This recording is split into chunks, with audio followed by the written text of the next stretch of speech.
They win a game. It's overshadowed by a fight on the sideline. This is the defining, memorable moment from this game. Jake Moody misses his third consecutive field goal. He's 0 for 3. There is a lot of time left in the fourth quarter. I didn't see the beginning or the end. All I saw was what the cameras picked up. Deebo Samuel saying something to Moody. Tabor Pepper saying something to Deebo Samuel putting his hands around Tabor Pepper's throat. What do you think this fight indicates about the emotional state or whatever you want to say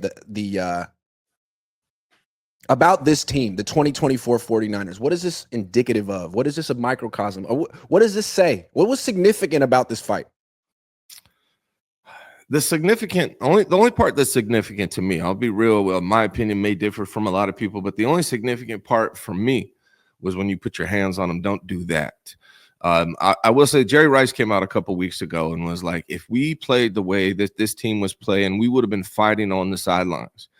And I liked it when Jerry Rice said that because it's calling each other out, holding each other accountable. I don't know if Deebo Samuel yelling at Jake Moody or calling him out would have helped him in any way. And I would like to see them do that with every player on the team, not just the weakest link in Jake Moody.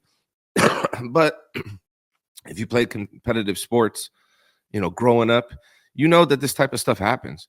Now, you can't put your hands on a teammate, but, they're like brothers. They get into it. And so it could mean nothing. They could move on and be fine. I understand why Tabor Pepper defended his guy. So I understand why Deebo was pissed. I understand why Tabor Pepper defended his guy. The one thing is just don't put your hands on him, Deebo. You can't do that, bro. Like that's not it, brother. But I almost appreciate. What if Tabor Pepper went up to Deebo on the sideline after Deebo dropped a pass and put his hands around his neck?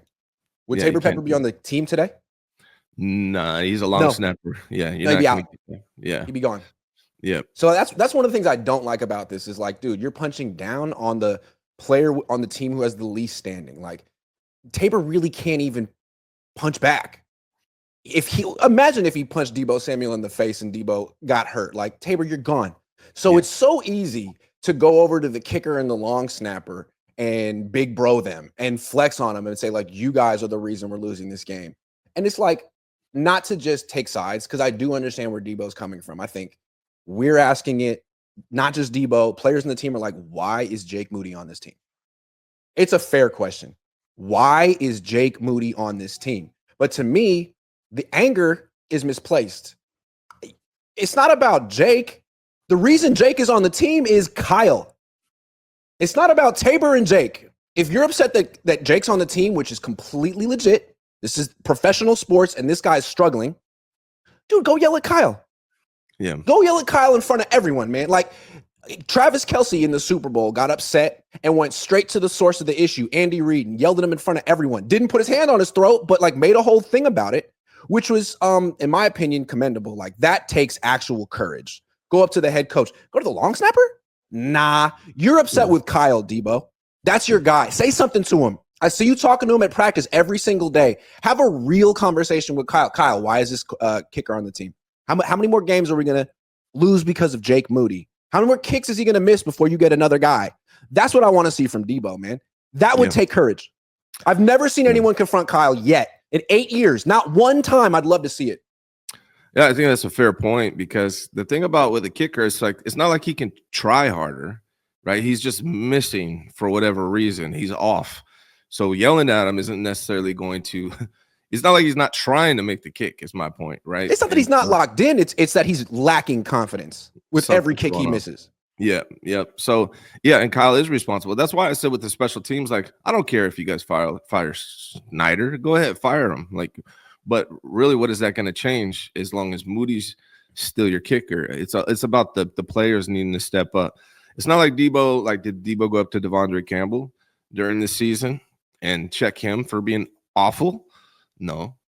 He goes up to the kicker. So I get it, though. Like, I understand it's frustrating when you're leaving 9 points off the board and you should have won this game, and it's coming down to every game's a must-win. So I understand where Deebo's coming from. He can't put his hands on people. And I also understand where Tabor Pepper's coming from defending his guy. So I get the whole thing. It may be a lot of nothing, honestly. It may be. I think it's indicative of the Super Bowl hangover. This team, what's different about year 8 Shanahan, the 2024 49ers from all the other Niners under Shanahan? Well, this team has lost 2 Super Bowls now. Yeah. Now they've lost with Jimmy and with Brock. When Brock took over, there was this galvanizing effect, this confidence, this belief that they were the best team in the league. The best team in the league. And they were going to prove it. And it hadn't been proven wrong. And then they went to the Super Bowl and lost in the same way. And I feel like this team has just become jaded in the sense that, like, they don't have the same belief that they're going to win the Super Bowl because of Jake Moody or Kyle Shanahan, or you name the reason why they're not. It just doesn't feel like it's destined for them. And now you have a team that's, instead of like defined by how they rally around each other and play for each other, defined by drama, holdouts, money issues, political stances, fights. It just doesn't, it seems like a jaded team that's pointing the finger before they even lose. Yeah, I mean, the message starts to wear out after a while with coaches. I mean, Harbaugh, with Jim Harbaugh, it happens quicker. I don't know. Quickler? It's early. I woke up Quickly. 20 minutes ago. I apologize. It happens quicker. Yes. I was like, Ryan, wake up. Ryan, wake up. Let's do it. Let's do it. He's like, okay. But you know, that does happen. Especially there's a lot of veterans on this team that have been playing for Kyle Shanahan for a long time. So, and here's the other thing in regards to kicking. How about we kick less field goals and score touchdowns? Because the red zone being one of the worst in the NFL, the 49ers red zone efficiency being one of the worst in the NFL, it plays a big part in this too. I like that point. Like Deebo, offense. Instead of walking over to Tabor Pepper and Jake Moody and getting mad at them, yeah, sure, I mean, Jake's doing a bad job, but like, how about score touchdowns? That fixes Simple it. solution. Yeah. It's not about Jake making more field goals. Like that's a losing strategy anyway. You're not gonna win a Super Bowl with Jake kicking 3-4 field goals a game. That's not it. Score touchdowns.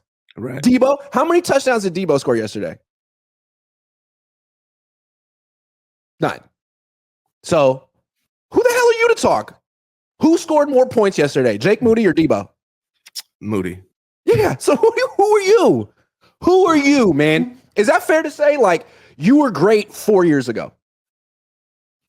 Yeah, I think like I like that. Here's what I like about Deebo. Ricky Pearsall had a better game than Deebo. Here's what I like about Deebo yesterday.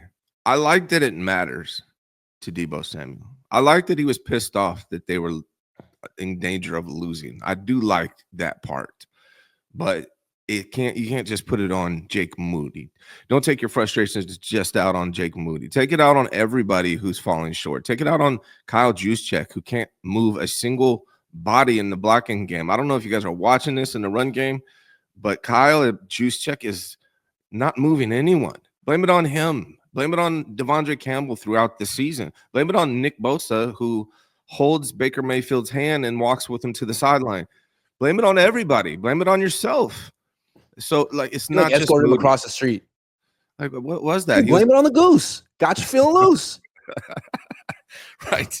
Blame it on Patron. Got you in the zone. I'm with you on that, man. To me, again, like, you're looking at a team that's going to win a Super Bowl. Like, football teams, they're 53 players. It's hard to get guys really, really rattling around each other. And this team, maybe they will at some point this season, but the return of Christian McCaffrey didn't fix all their problems. What a shock.